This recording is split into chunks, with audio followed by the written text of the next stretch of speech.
बिस्मिल्लाहिर्रहमानिर्रहीम। अस्सलामु अलैकुम स्टूडेंट्स। उम्मीद करता हूँ कि आप सब लोग खैरियत से होंगे और खुश होंगे।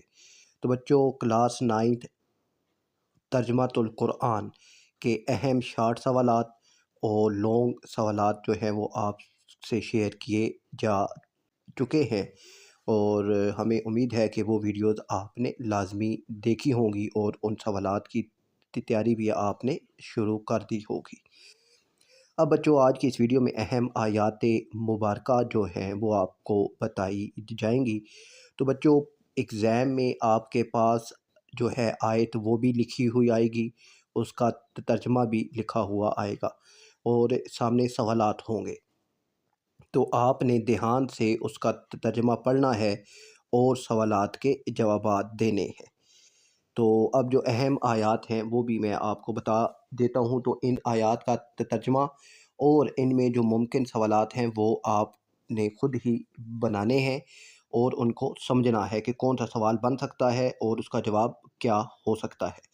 तो बच्चों, सूरत मरियम आयत नंबर 66 से 72 ये आपने ध्यान से अच्छे तरीके से पढ़नी है।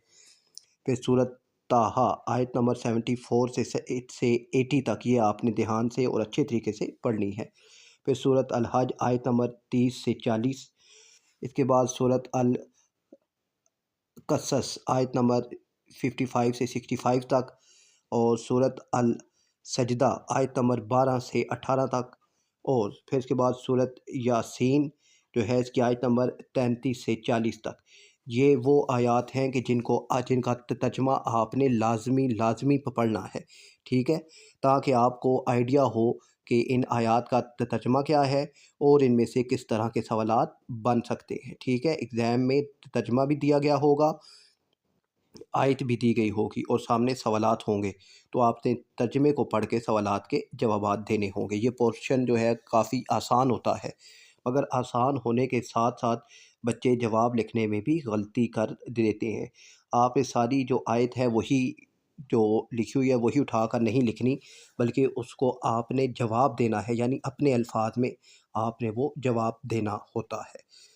तो मुझे उम्मीद है कि ये आप लोग लाज़मी तैयार करेंगे। अल्लाह आप सबको कामयाब करे। अपना ख्याल रखिएगा। अल्लाह हाफ़िज़।